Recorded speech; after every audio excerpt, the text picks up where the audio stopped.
What's up everyone, fans of B2K Italy. In this video we'll be covering Jeskai control again because you know it's my favorite color combination in all of Magic.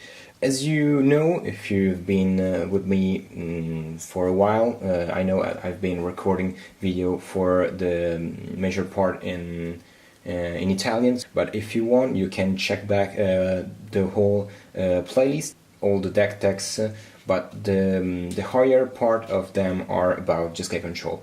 That's because I've been durdling around for something like 5 years with this deck, since when I came back playing Magic with Return to Ravnica, I believe, and I've embraced this deck. So you can see the combo version with Nairi and Emrakul. You can see some kind of version of Delver, the mid-range one with Spell Quellers, and right now the full control version with the Planeswalker. Right now Modern is almost a solid format. A lot of people have recognized that because we can predict pretty much which will be the deck we are facing during a tournament or just at FNM. They are almost this control version, so Jeskai, we've seen Grixis version, straight UV control for mid-range Jan strategies, and Grixis Shadow, Char's Shadow and something like that. And then we have the big part that are aggro with the humans, that is one of the most played deck, and Affinity. For the combo one, we can see a lot of meta share for Hollow One and Dredge and those kind of deck, Valakut and Tron. So those are the main decks that we can face. When you can predict which deck you're gonna be paired with, control is one of the best way to perform at the tournament. The great turnover for this deck were Search for Azcanta, Jace and Teferi. Teferi, moreover, because recently, because the +1 it's huge for us, lets us draw a card, untap 2 lands, so the card that we draw or we have in our end could be straight played as an answer, like counterspell or removal. You can wondering why I'm playing just one copy of Teferi when all of the pro are running 2 or 3 copies of him. That's because Jace the Mind Sculptor is in the format. I know a lot of people already dumped him because he's too slow, he's not good enough for Modern or something like that.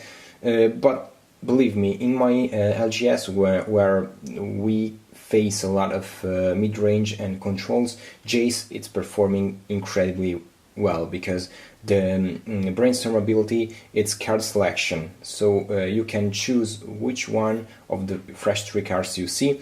With the Teferi you can do that. You draw a fresh card that you don't know yet, and so it could be good, it could be bad, but it's just pure card advantage. Meanwhile, Jace provides card selection. This is why I run 2 Jaces and 1 Teferi.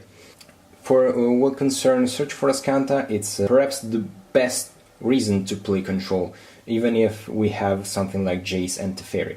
Search for Azcanta is so huge because let us pretty much scry every single turn and either decide to keep the card we see or just dump it in the graveyard.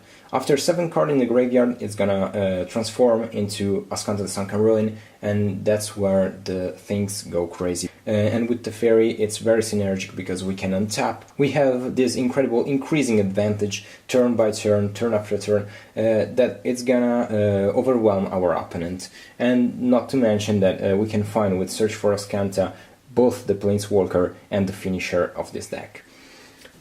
The mana base, it's yet again a pretty stock assemble of lands. We have some fetch lands, we have shot lands, we have Celestial Colonnade, so man lands that are the best way to close out the games for this deck. And then we have some check lands and 1 Ghost Quarter. This could be, if you want, also Field of Ruin, that it's doing great right now, but I'm playing one Ghost Quarter because I need some fast mana removal to answer Tron and other big mana decks, so I rather have this one, but you can go without any problem with 1 or 2 Field of Ruins, and then 4 basic lands, because no one could run a deck without basic lands, let's face it, for Path to Exile, because your opponent is gonna be flooded of Path to Exile if it's in white, and perhaps the first 2-3 activation or of Celestial Knight will be answered by Path to Exile, so having a backup land to get, it's pretty interesting. And also all those Field of Ruin that right now are flooding Modern need some fetching to find the basic land. The sideboard, it's often the most important part of a Modern deck, because as everyone knows, we play pretty much in every single game, or let's say when we don't win 2 games straight, 2 games with post sideboard and just 1 pre-sideboard. So those 15 cards are critical for our game plan. First of all, as I said, in my LGS there are many mid-range and control strategies, so I'm packed with cards that could answer those matchups. First of all, Elspeth the Sun Champion, it's an incredible planeswalker, win the game out of nowhere, holding 6 mana, and then just flood the board with 1/1. Then we have Engineer Explosive, they are catch-all, we can answer Blood Moon with it if we fetch basics, or if we preemptively play at 3, we can answer Token, Planeswalker, and pretty much everything with converted mana cost from 0 to 3. Damping Sphere, just 1 copies because they are an overkill, I believe, because we need to play more than 1 spell as well, and to, for instance, Bolt Snap Bolt, it's very common to close out the game, and with Damping Sphere out, it's very hard to achieve that. Then we have It's a Statcaster to beat all the token strategies, the creature heavy decks like Coco and something like this. We also have Settle the Wreckage that could be also a Wrath of God. I've been switching on and off with Wrath of God and Settle the Wreckage based on which kind of deck I expect. What I like of Settle the Wreckage is that you can catch them by surprise. We have a lot of counters, in particular for big mana decks like Tron, because we hate Tron, pretty much it. 2 Ancestral Vision, because they are, again, an incredible spell against mid-range and other controls. Rune Hallow, we can name something and we have protection from it. It's critical against that Shadow or against Valakut or something like that. Stony Silence, everyone knows it. It's a straight answer and clean answer to Affinity. And then Graveyard Interaction of choice. Here is Surgical Extraction.